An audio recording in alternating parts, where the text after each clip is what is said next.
नमस्कार, आप लाइव बिहार देख रहे हैं। मैं हूं राजमोहन तिवारी।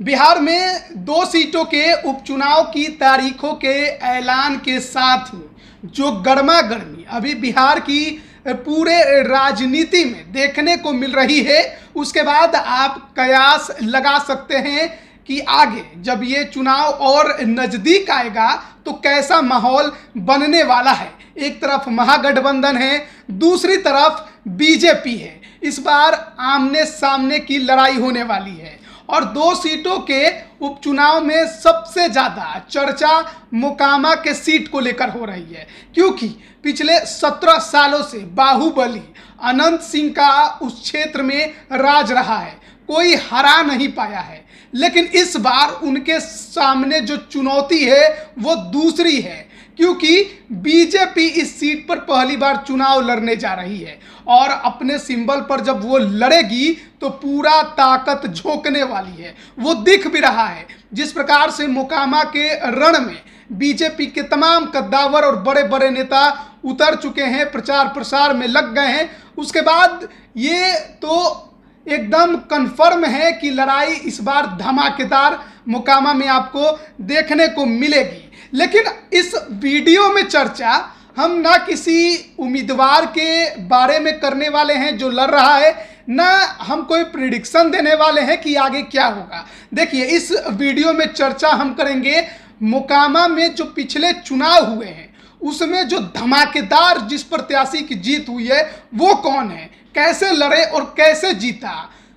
अनंत सिंह के भाई दिलीप सिंह को हराकर उन्होंने इस सीट पर रिकॉर्ड बनाया था। सबसे पहले आपको बता दें कि बहुत कोई जानता है कि मोकामा भूमिहारों का गढ़ रहा है और ऐसे में जिसके पक्ष में वो होंगे उसका पलड़ा तो अपने आप भारी हो जाता है और इस सीट पर हमेशा टकराहट भूमिहारों के बीच ही नजर आती है। अनंत सिंह 2005 से लगातार इस सीट पर विधायक रहे हैं, लेकिन उससे पहले उनके भाई दिलीप सिंह भी यहाँ से 2 बार विधायक भी रहे और लालू यादव की सरकार में मंत्री भी बने। जनता दल के टिकट पर उस समय वो चुनाव लड़े थे 1990-1995 का और वो चुनाव जीते थे। देखिए, अनंत सिंह 2005 से लेकर 2020 तक जो भी चुनाव जीता उन्होंने, उसमें अगर बताएं आपको तो 2005 में 2 चुनाव हुई थी।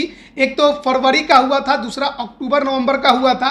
फरवरी में किसी की सरकार नहीं बनी, इसलिए अक्टूबर नवंबर में कराना पड़ा। फरवरी वाला जो चुनाव हुआ था उसमें भी अनंत सिंह को जीत मिला था। 2005 में ललन सिंह, जिनकी चर्चा है कि बीजेपी से इस बार लड़ सकते हैं, उस समय वो लोजपा के टिकट पर उम्मीदवार थे। ललन सिंह मैदान में उतरे थे, पहले 1400 वोटों से हारे फरवरी वाला चुनाव, और 2005 में जो अक्टूबर में चुनाव हुआ उसमें वो 2800 वोटों से हारे थे। उसके बाद अगर बात करें 2010 की, तो 2010 में ललन सिंह चुनाव नहीं लड़ पाए। उनकी जगह पर उनकी पत्नी सोनम देवी लोजपा के टिकट पर उम्मीदवार बनी, चुनाव वो भी हार गई, दूसरे नंबर पर रही। वो 8,954 वोटों से हारे थे। ये दूसरा बार था जब अनंत सिंह को पिछली बार की तुलना में ज़्यादा वोट मिले, यानी कि ज़्यादा वोटों से वो चुनाव जीते। इसके बाद बारी आती है 2015 की। 2015 का राजनीतिक समीकरण कुछ इसी वर्तमान स्थिति जैसा था, यानी कि आरजेडी और जेडीयू का गठबंधन था। लेकिन उसमें थोड़ी सी अलग बात ये रही कि 2015 के चुनाव में अनंत सिंह निर्दलीय मैदान में उतरे थे, नीतीश कुमार से नाराज चल रहे थे। लालू यादव और उनके बीच में एक पुटसू यादव का मामला भी आ गया था। ऐसे में जब निर्दलीय उतरे तो लगा कि शायद कांटे की यहाँ पर लड़ाई होगी, शायद इस बार उनका ताज छिन जाएगा। लेकिन उस दौरान भी कोई भी अनंत सिंह को हरा नहीं पाया। अनंत सिंह को 54,005 वोट मिले थे इंडिपेंडेंट।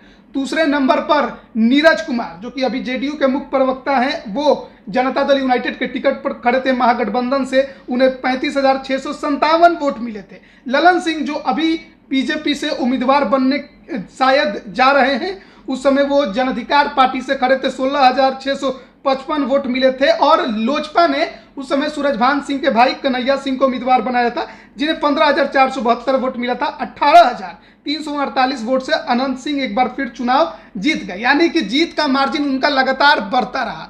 पहले 1400, फिर 2800, फिर लगभग 9,000, फिर 18,000। और 2020 का चुनाव तो आप जानते ही होंगे, जब अनंत सिंह आरजेडी के टिकट पर चुनावी मैदान में उतरे। तेजस्वी यादव का नेतृत्व था आरजेडी के सामने, राजीव लोचन सिंह को जेडीयू ने उतारा ललन सिंह का टिकट काटकर। और बताएं आपको कि अनंत सिंह ने अपनी करियर की सबसे बड़ी मार्जिन से चुनाव जीता, यानी कि 35,757 वोटों से वो चुनाव जीते। उन्हें 78,721 वोट मिले थे। जेडीयू के राजीव लोचन सिंह को 42,954 वोट मिले थे। लेकिन 17 सालों के राज में भी कई चुनाव जीतने के बावजूद भी अनंत सिंह सूरजभान सिंह का रिकॉर्ड नहीं तोड़ पाए। आपको बताएं कि 2000 में आरजेडी के टिकट पर दिलीप सिंह, जो कि अनंत सिंह के बड़े भाई थे, वो एक बार फिर मोकामा की सीट पर चुनावी मैदान में थे। उस समय वो बिहार सरकार में मंत्री भी थे और निर्दलीय उस समय सूरजभान सिंह उनके सामने ताल ठोक रहे थे। और ललन सिंह के बारे में बताएं आपको कि ललन सिंह उस समय सूरजभान सिंह के समर्थन में थे। साथ ही साथ नीतीश कुमार भी उस समय इंडिपेंडेंट सूरजभान सिंह को पर्दे के पीछे से अपना समर्थन दे रहे थे, ताकि दिलीप सिंह को किसी प्रकार से चुनाव हराया जाए। देखिए, दिलीप सिंह को मोकामा के रण में उतारने वाले भी नीतीश कुमार थे और बाद में सूरजभान सिंह के हाथों हरवाने वाले भी नीतीश कुमार ही बने। और उस समय जो चुनावी रिजल्ट आया था, उस सन 2000 की बात हम कर रहे हैं, उसमें सूरजभान सिंह को 1,02,499 वोट मिले थे, जबकि दिलीप कुमार को महज, जो कि आरजेडी के टिकट पर चुनाव लड़ रहे थे, 43,028 वोट मिले थे। यानी कि 59,471 मतों से सूरजभान सिंह वो चुनाव जीत गए, जो कि सीट का रिकॉर्ड है सबसे ज्यादा मतों से चुनाव जीतने का और इस सीट पर सबसे ज्यादा वोट हासिल करने का। कई बड़े बड़े धुरंधर दावेदार इस सीट पर चुनाव लड़ते रहे, चाहे अनंत सिंह ही क्यों ना हो, लेकिन इतना वोट लेकर कोई नहीं आया। और इतने वोट से, यानी 59,471 वोट भी कोई लेकर आज तक नहीं आ पाया।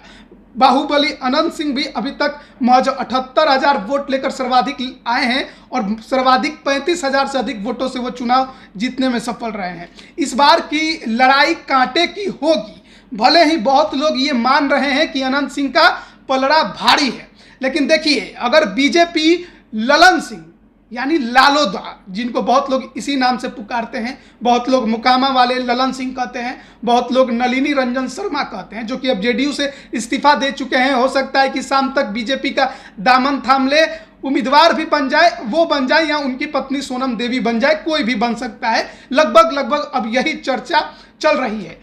और अगर वो मैदान में उतरते हैं तो एक बात तय मानिए कि एक तो उनका अपना जो जनाधार है वो है ही, इसके अलावा सूरजभान सिंह का भी समर्थन उन्हीं को मिलने जा रहा है, ये भी तय है। देखिए, खबर ये थी कि बीजेपी सूरजभान सिंह की पत्नी वीणा देवी को इस बार मोकामा के रण में उतारना चाह रही थी। मुंगेर से 2014 में वो सांसद भी रही हैं, लेकिन सूरजभान सिंह इसके लिए तैयार नहीं हुए। वो नहीं चाह रहे थे कि किसी प्रकार का छिटपुट भी नवादा की सीट पर असर पड़े या 2024 के लोकसभा चुनाव पर असर पड़े, इसलिए उन्होंने मैदान में उतरने से मना कर दिया, ये खबर है। और उसके बाद बीजेपी के सामने कई और भी दावेदार थे, लेकिन कई लोगों ने बाद में पीछे हाथ खींच लिया। ललन सिंह एक लौते थे जो लगातार शुरू से अनंत सिंह के खिलाफ बिगुल बजाए हुए थे। ऐसे में शायद ललन सिंह बीजेपी के लिए एक तरह से कहिए कि जरूरत है और बीजेपी उनके लिए जरूरत है। अब लड़ेंगे या नहीं लड़ेंगे ये बात की बात है, लेकिन लड़ेंगे तो कड़ी टक्कर देंगे अनंत सिंह की पत्नी नीलम देवी को। और सूरजभान सिंह का भी जब समर्थन उन्हें हासिल होगा तो ये मामला और ज़्यादा कांटे का बनने जा रहा है। ऐसे में जो कयास लगाए जा रहे हैं कि अनंत सिंह की जीत उस सीट पर आसान है, वो लगता नहीं है कि इस बार इतना आसान होने जा रहा है। देखिए, भले ही महागठबंधन है, लेकिन जनता दल यूनाइटेड क्या अनंत सिंह को खुलकर समर्थन करेगा? क्या नीतीश कुमार अनंत सिंह के लिए प्रचार प्रसार करने मोकामा जाएंगे? क्योंकि देखिए, अनंत सिंह के लोगों ने और उनके समर्थकों ने आरोप तो नीतीश कुमार पर ही और ललन सिंह जो कि जेडीयू के राष्ट्रीय अध्यक्ष हैं उन पर लगाया था कि उन्होंने ही फंसाया था। ऐसे में क्या वो लोग प्रचार प्रसार करने जाएंगे? क्या महागठबंधन पूरी मजबूती से मोकामा लड़ पाएगा? ये अपने आप में एक सवाल खड़ा हो रहा है। लेकिन बीजेपी लड़ेगी, जिसको भी उतारेगी पूरी दमखम से लड़ेगी, अकेली है। लेकिन इस बात को याद रखना होगा कि बीजेपी का कोर वोट जो होता है, अभी तक माना जाता रहा है, वो सवर्ण रहे हैं, खासकर भूमिहार बीजेपी को वोट करते रहे हैं। हालांकि पिछले कई दिनों से नाराजगी की बात आती रही है, लेकिन मोकामा में बीजेपी लड़ी नहीं है। इसलिए ये कहना कि मोकामा के भूमिहार भी नाराज होंगे, ये बहुत ज़्यादा जल्दीबाजी होगी। हालांकि इंतजार तो हमें करना होगा। अनंत सिंह का अपना एक प्रभाव है मोकामा में, और उनसे सीट को छीन लेना इतना आसान तो नहीं होने वाला है। लेकिन लड़ाई उम्मीद है कि कांटे की इस बार हो सकती है। लेकिन हम आपको इस वीडियो में बस इतना ही बता रहे थे कि इस सीट पर सबसे ज़्यादा जो वोटों से चुनाव जीते थे वो सूरजभान सिंह थे, और उन्होंने अनंत सिंह के बड़े भाई दिलीप सिंह को सन 2000 में हराया था, निर्दलीय तौर पर हराया था। और हो सकता है कि उनका समर्थन इस बार बीजेपी को जरूर हो। गठबंधन में उनकी पार्टी भी है, देखना है आगे क्या कुछ होता है। आप बने रहिए लाइव बिहार के साथ। आप सभी का बहुत बहुत धन्यवाद। लाइव बिहार यूट्यूब पर सब्सक्राइब और फेसबुक पर लाइक जरूर करें।